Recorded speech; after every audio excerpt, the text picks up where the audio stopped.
queens et les divas et les kings. J'espère que vous vous portez bien. Alors, nous revoilà pour une nouvelle vidéo sur YouTube avec la thématique autour des peurs que l'on a en couple.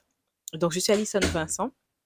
Je suis coach en amour de soi, en confiance en soi et j'accompagne les queens et les audacieuses à pouvoir réaligner leur féminin par le biais de l'amour de soi et la confiance en soi. Alors, là, j'avais envie de te parler de toutes les peurs qu'on voit en couple parce que oui, être en couple, avoir une vie amoureuse, ce n'est pas quelque chose de tout repos pour chacun. Il y a certaines d'entre nous en tant que femmes, on a beaucoup de peurs qu'on projette. Ou des fois, il y a des hommes aussi qui projettent des peurs, hein, mais généralement, nous femmes, du fait qu'on a beaucoup tendance à utiliser notre énergie féminine dans notre pôle euh, émotionnel, on va avoir des peurs. Il faut savoir que le couple, c'est un espace où on évolue ensemble, où on s'accompagne. C'est aussi un espace qui, pour certains, va faire rejaillir des blessures, des traumas, et même ça vous demandera vraiment de transcender, de transformer ces peurs, ces blessures, ces traumas, pour que vous alliez au-delà de ça et vraiment que vous puissiez vivre des relations saines et épanouies dans votre couple. Car vous êtes bien plus que vos blessures, il ne faut surtout pas l'oublier. Autre élément important, j'ai mis en avant 3 peurs que je vois souvent chez la plupart de mes clientes. Déjà, elles ont une peur de se perdre. Elles se disent que quand elles vont être en couple, leur peur, c'est de se perdre et de se dire que elles vont perdre leur identité. Donc, il y a quand même une, un manque d'estime de soi et puis de confiance en soi, de se dire que quand on va être dans le couple, tellement peut-être qu'elle se dit qu'elle va se fondre avec l'autre, qu'elle va être en mode fusion avec l'autre, elle va se dire qu'elle va se perdre. Mais en fait, on n'est pas obligé d'être fusionnel pour tout. On a la possibilité d'avoir notre part où on est très fusionnel, notre part où on fait les choses assez personnellement, mais on le fait dans un mindset où on évolue collectivement à deux. Parce que oui, des fois, on a besoin d'être sur sa partie individuelle pour cheminer dans le couple, pour après mieux se retrouver et mieux s'aligner et mieux s'harmoniser en collectif. L'autre peur aussi qu'on voit beaucoup, c'est la peur de ne pas être en sécurité affective ou être en sécurité émotionnelle. Oui, parce que comme je vous l'ai dit, les femmes sont beaucoup sur leur pôle énergétique féminin, donc le pôle qui est relié beaucoup aux émotions. Donc, elles auront peur de pouvoir, de ne pas pouvoir, pardon, être en sécurité affective et émotionnelle. Donc, ça veut dire que elles vont de temps en temps chercher l'attention, d'être rassurées à chaque fois par le partenaire parce qu'elles se disent qu'elles ont besoin de cette sécurité affective et émotionnelle et que si elles la trouvent pas, eh ben, chez elles, ça va générer des frustrations.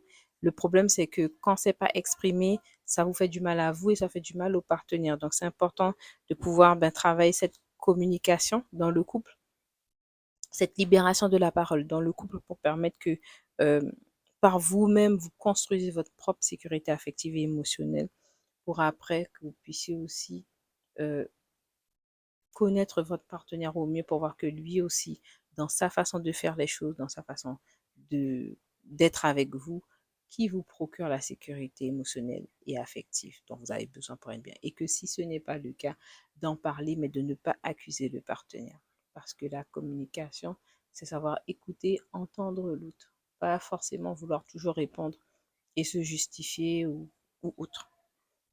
Ensuite, une autre peur encore qu'on retrouve, c'est la peur de dépendre de l'autre. Ça aussi, c'est une peur que des personnes qui sont en couple ont parce qu'ils ont vécu des blessures, parce que des fois, ils ont vécu des trahisons, ils ont des fois vécu des injustices ou des abandons et des personnes ont peur de dépendre de l'autre en couple. Alors, c'est pas forcément lié au matériel, mais ça peut être aussi par rapport à l'émotionnel, ça peut être aussi par rapport aux gestes qu'ils ont fait dans le quotidien, dans le couple, hein. Donc, c'est pour ça que c'est important de voir comment on se sécurise par soi-même pour éviter d'être dans une crainte constante que l'autre nous abandonne ou qu'on ne puisse pas faire des choses euh, avec l'aval de l'autre et que si l'autre, par exemple, ne donne pas son aval, que c'est pas bon, qu'on ne peut pas le faire. Donc, tout ça, c'est vraiment important d'en parler à deux, vraiment, et de surtout prendre conscience que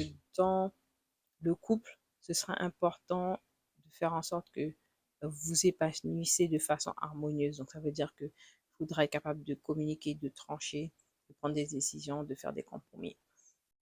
et que surtout vous devez garder en lumière que dans le couple, dans la relation amoureuse, on se respecte, on respecte les différences, on respecte les valeurs, on respecte les principes de l'autre et on les partage, hein, la plupart. On les partage et l'autre, on les accepte. Et puis que surtout, par le respect qu'on a pour soi et pour l'autre, euh, on ne se sacrifie pas en relation. On trouve des compromis, on trouve des solutions. C'est ça le plus important. Donc voilà, j'espère en tout cas que cette petite capsule vous a plu. N'oubliez pas de liker, de commenter et de partager. Et puis, nous, on se reverra à la rentrée parce que CLS Coaching prend ses vacances en juillet-août. On se reverra avec du nouveau contenu à la rentrée de septembre. En tout cas, on reste active sur les réseaux ECLS Coaching by Evie sur Instagram, ECLS Coaching sur TikTok également et sur le podcast sur le site podcastx.fr. Vous retrouvez le podcast Self-Love and Confession. Vous aurez les épisodes du mois de juillet. Et après, on se retrouvera en pleine forme et toute fraîche pour septembre. Allez, on se dit à très bientôt. Bisous à vous.